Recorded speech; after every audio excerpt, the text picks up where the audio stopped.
ጉድበል ጎንደር ያሰኘ ዜና ተሰምቷል። ጠቅላይ ሚኒስትር አብይ አህመድ በጀነራሎች ላይ ከባድ እርምጃ ወሰዱ። የአማራ ክልል ከፍተኛ ባለስልጣናትም ከስልጣን መባረራቸው ታውቋል። ዛሬ ከ4 ኪሎ የተሰሙት ጠንካራ ውሳኔዎች በአደገኛ ሴራ የታጀቡ ናቸው። ጤና ይስጥልኝ። ይህ አዲስ ፖስት ሚዲያ ነው።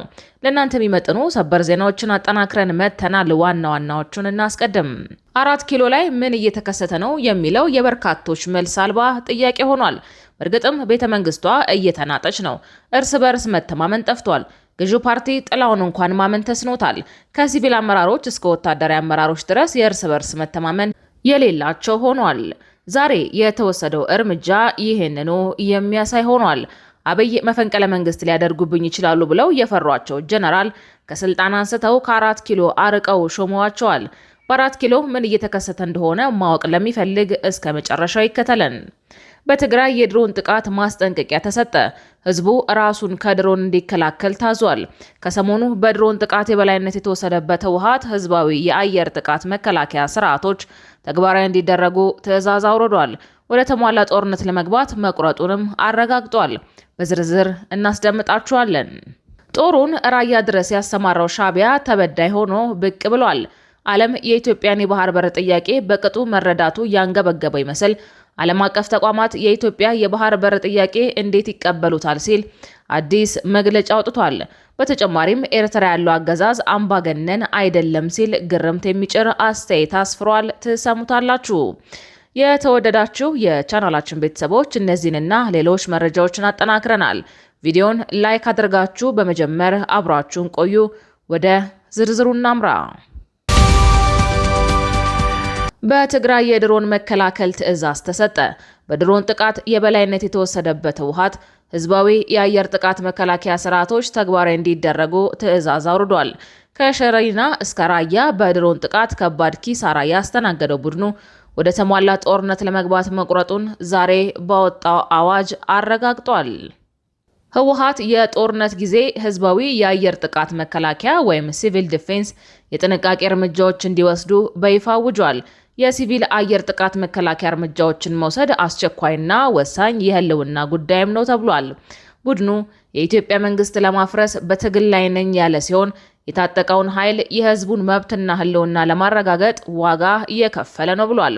ህወሓት ሰራዊቱ ዋጋ እየከፈለ መሆኑን ያረጋገጠው ራያ ላይ ከሰሞኑ በተደጋጋሚ የድሮን ድብደባ ከተፈጸመበት በኋላ ነው።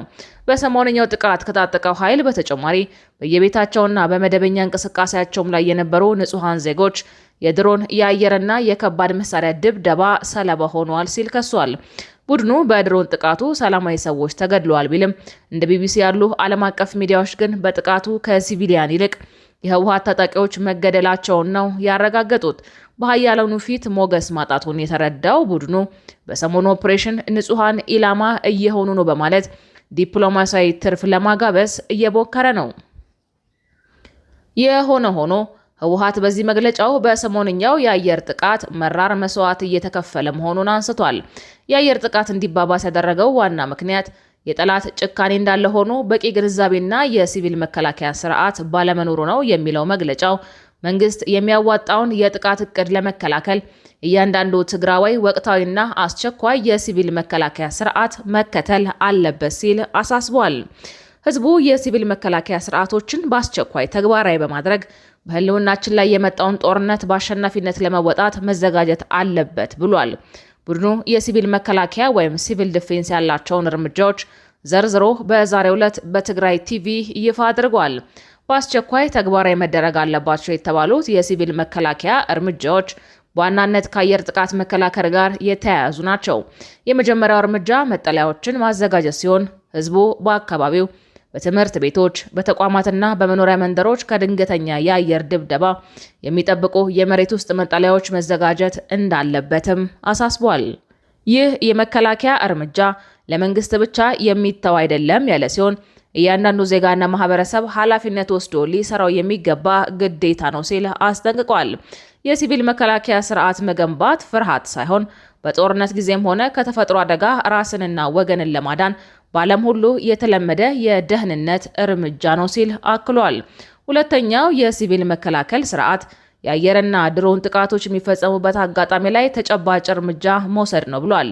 የአየርና የድሮን ድብደባ ሊፈጸም ወደ ተዘጋጀው የመሬት ውስጥ መከላከያ መግባት፣ ይህ ካልተቻለ ባሉበት ሆኖ ወደ መሬት ተደፍቶ ራሱን በእጆች መሸፈን እንዲሁም በቦምብ ድምፅ ጆሮ እንዳይጎዳ አፍን በትንሹ ከፍቶ መቆየት የመሳሰሉ መመሪያዎችን ያለምንም መሸራረፍ መፈጸም አለባቸው ብሏል። በቀጣይ መረጃ ጦሩን ራያ ድረስ ያሰማራው ሻዕቢያ ተበዳይ ሆኖ ብቅ ብሏል። ዓለም የኢትዮጵያን የባህር በር ጥያቄ በቅጡ መረዳቱ ያንገበገበው ይመስል ዓለም አቀፍ ተቋማት የኢትዮጵያ የባህር በር ጥያቄ እንዴት ይቀበሉታል ሲል አዲስ መግለጫ አውጥቷል። በተጨማሪም ኤርትራ ያለው አገዛዝ አምባገነን አይደለም ሲል ግርምት የሚጭር አስተያየት አስፍሯል። በዋሽንግተን ዲሲ የሚገኘው የኤርትራ ኤምባሲ ዛሬ ሰኞ በይፋ ባወጣው መግለጫ መሰረት የኤርትራ ሉዓላዊነትም ሆነ ማንኛውም አፍሪካዊት ሀገር ሉዓላዊነት ለድርድር እንደማይቀርብ አሳስቧል። ይህ መግለጫ በዋናነት ዶቼ ቬሌ እና ፎሬን ፖሊሲ መጽሔት በቀንዱ የፖለቲካ አሰላለፍ ውስጥ የኤርትራን ሚና አስመልክተው ላወጧቸው ጽሑፎች የተሰጠ ምላሽ ነው። ኤምባሲው እነዚህ ማደያዎች የሀገሪቱን ታሪክ እያጣጣሙ ኢትዮጵያ ወደብ ለማግኘት የምታደርገውን የሉዓላዊነት ጥያቄ ሕጋዊ ለማስመሰል ሞክረዋል በማለት ወቅሷል።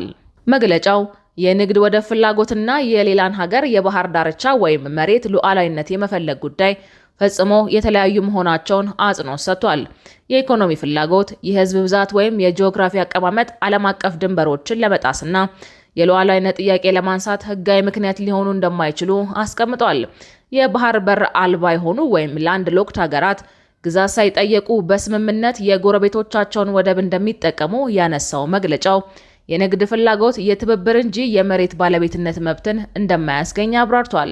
ሚዲያዎቹ ኤርትራ ከኢትዮጵያ እንደተገነጠለችና አዲስ አበባን ያለ ባህር በር እንዳስቀረች አድርገው ማቅረባቸው የኮነነው ኤምባሲው ይህ ድርጊት አሁን ላይ ለሚነሱ የድንበር ጥያቄዎች ሽፋን የሚሰጥ የታሪክ ስህተት መሆኑን አስመዝግቧል። ኤርትራ በአውሮፓውያን የቅኝ ግዛት ወቅት እንደ አውሮፓውያን አቆጣጠር በ1890 የራሷን ዘመናዊ ድንበር ያበጀች ሀገር እንደሆነችና በ1993 ዓ.ም በተካሄደው ህዝበ ውሳኔ 99.8 በሚሆን ድምፅ ነፃነቷን ማረጋገጧን አስታውሷል። በተጨማሪም የኤርትራና ኢትዮጵያ የድንበር ጉዳይ እልባት ያላገኘ እንዳልሆነና እንደ አውሮፓውያን አቆጣጠር በ2002 ዓ.ም በተፈረመው የአልጀርሱ ስምምነት መሰረት በገለልተኛው የድንበር ኮሚሽን ወይም ኢኢቢሲ የመጨረሻና አስገዳጅ ውሳኔ ማግኘቱን መግለጫው በድጋሚ አረጋግጧል። ከዚህም ባሻገር ኤርትራ ከግብጽ፣ ሶማሊያ፣ ሳውዲ አረቢያ፣ የተባበሩት አረብ ኤሚሬትና አሜሪካ ጋር ያላትን ግንኙነት የቀይ ባህር ሀገር በመሆኗ የሚመነጭ የደህንነት የንግድና የኢንቨስትመንት ትብብር እንጂ ሚዲያዎቹ እንዳሉት ኢትዮጵያን ለማግለል የታለመ ፕሮጀክት እንዳልሆነ ኤምባሲው አስተባብሏል። በተመሳሳይ የሀገሪቱን አንጻራዊ ሰላምና መረጋጋት እያመኑ በሌላ በኩል ደግሞ ስርዓቱን አምባገነን እያሉ መፈረጅ የእርስ በርሱ የሚጋጭ መሆኑ ተችቷል። ኤርትራ የማንንም ሀገር መሬት እንደማትፈልግና ከኢትዮጵያም ሆነ ከሌሎች ጎረቤቶቿ ጋር ሰላማዊ ግንኙነት እንደምትፈልግ መግለጫው አስታውቋል። የሀገሪቱ ሉዓላዊነት ግን በማንኛውም የጂኦፖለቲካዊ ድርድር ውስጥ እንደማይገባ በጥብቅ አስገንዝቦ ይህ ሉዓላዊነት ዓለም አቀፋዊ እውቅና ያለው ሕጋዊ መብት መሆኑንና የማንኛውም አፍሪካዊት ሀገር ደህንነት፣ ሉዓላዊነትና የግዛት አንድነትም በዚህ መርህ ላይ የተመሰረተ መሆኑን በግልጽ አጠናቋል። የምክክር ኮሚሽኑ የስምምነት ሰነድ ከነገ በስቲያ እንደሚፈረም ታወቀ። በምክክሩ በአብዛኞቹ አጀንዳዎች ላይ ከስምምነት መደረሱንም ዛሬ ኮሚሽኑ አስታውቋል። የኢትዮጵያ ሀገራዊ ምክክር ኮሚሽን ከ30 ቀናት በላይ ሲካሄድ በቆየው ምክክር የተነሱ ሀሳቦችን የማሰባሰብና የማጣጣም ሂደት እያጠናቀቀ መሆኑን አስታውቋል። ኮሚሽኑ የተጠቃለለውን የመጨረሻ ምክረ ሀሳብ በመጪው ረቡዕ ዕለት ለ4000 ተመካካሪዎች እንደሚያቀርብ እንደሆነም ይፋ አድርጓል። የኮሚሽኑ ምክትል ኮሚሽነር ወይዘሮ ሂሩት ገብረስላሴ ዛሬ ነሐሴ 11 ቀን 2018 ዓ.ም ለመገናኛ ብዙሃን በሰጡት መግለጫ ከየቡድኑ የተወጣጡ 120 ሰዎች በ8 ቡድኖች የተዘጋጁ ምክረ ሀሳቦች መካከል ተቃርኖና ድግግሞሽ እንዳይኖር ሰርተዋል ብለዋል። አካላቱ ምክረ ሀሳቦቹን ወጥ በሆነ መንገድ የማቅረብ ስራ ሲሰሩ መቆየታቸውንም ምክትል ዋና ኮሚሽነሯ ተናግረዋል። በእነዚህ አካላት የተዘጋጀው ምክረ ሀሳብ ግብአት እንዲሰጥበት ለስምንቱም ቡድኖች በድጋሚ እንደሚቀርብ ተጠቁሟል። በዚሁም ወቅት ራሳቸው ከተሳተፉባቸው አጀንዳዎች በተጨማሪ በሌሎች አጀንዳዎች ላይ የቀረቡ ምክረ ሀሳቦች ላይ ጭምር አስተያየት እንደሚሰጡ ተገልጿል። የመጨረሻው ሰነድ ከተዘጋጀ በኋላ በመጪው ረቡዕ ለ4000 ተመካካሪዎች ቀርቦ እንደሚጸድቅ ተመላክቷል። በመጨረሻም 4 ኪሎ ላይ ምን እየተከሰተ ነው የሚለው የበርካቶች መልስ ጥያቄ አልባ ሆኗል። በእርግጥም ቤተ መንግስቷ እየተናጠች ነው። እርስ በርስ መተማመን ጠፍቷል። ገዢው ፓርቲው ጥላውን እንኳን ማመን ተስኖታል።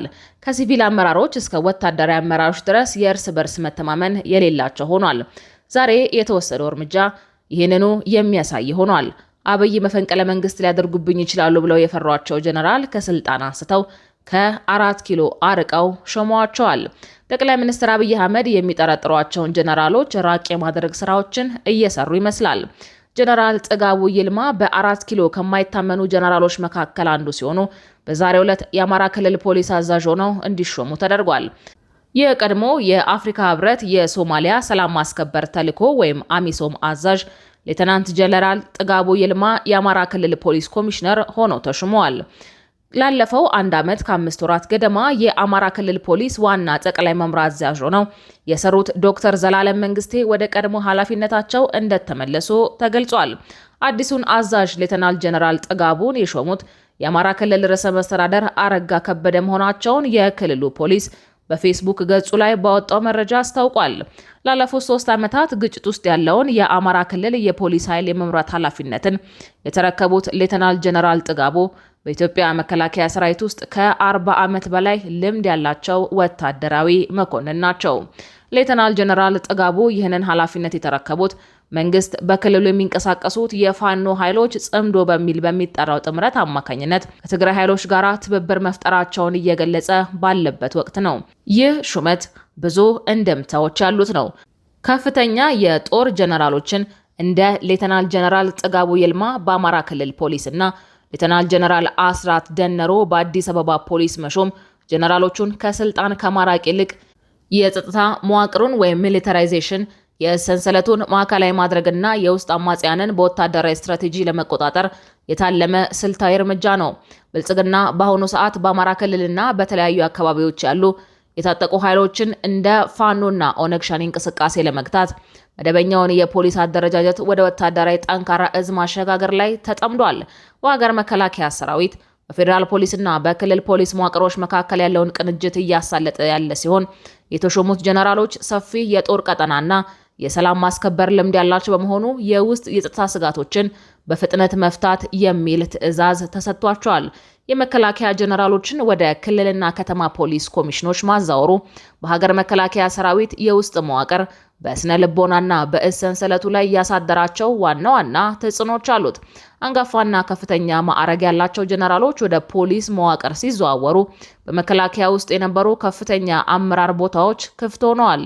ይህም ወጣትና መካከለኛ መኮንኖች ማለትም ሜጀር ጀነራሎችና ብርጋዴር ጀነራሎች ወደ ላይ እንዲያድጉና አዳዲስ የእዝ ቦታዎች እንዲይዙ ምቹ ሁኔታ ፈጥሯል። አዲሱ የአመራር ትውልድ በቅርብ ዓመታት በተካሄዱት የውስጥ ጦርነቶች ውስጥ ቀጥተኛ ተሳትፎ የነበረው በመሆኑ ሰራዊቱን ይበልጥ ወቅታዊ ከሆነው የውጊያ ባህሪ ጋር ለማስማማት አስችሏል። በተጨማሪም በባህላዊ አሰራር መከላከያ ሀገርን ከውጭ ጠላት የመጠበቅ፣ ፖሊስ ደግሞ የውስጥ ሕግ የማስከበር ድርሻ አላቸው። ጀነራሎች የፖሊስ መሪዎች ሲሆኑ ግን በመከላከያ ሰራዊት ውስጥ የኛ ሚናና የፖሊስ ሚና ምንድነው የሚል የተቃዋሚ ማንነት ብዥታ ሊፈጠር ይችላል። በሰራዊቱ ውስጥ ያሉ መኮንኖች ወደ ሲቪል ወይም ፖሊስ መዋቅር መዛወርን እንደ ሹመት ወይም ሽልማት ወይስ እንደ ማግለል ወይም ከማስመር ማስወጣት አድርገው እንደሚመለከቱት ይወሰናል። ሹመቱ ከፍተኛ በጀትና ስልጣን ባላቸው ተቋማት ላይ በመሆኑ ለታማኝ መኮንኖች የተሰጠ ሽልማት ተደርጎ ሊወሰድ ይችላል። ይህም በሰራዊቱ ውስጥ ለጠቅላይ ሚኒስትሩ ያለውን ታማኝነት የመወዳደር ስሜት ይፈጥራል።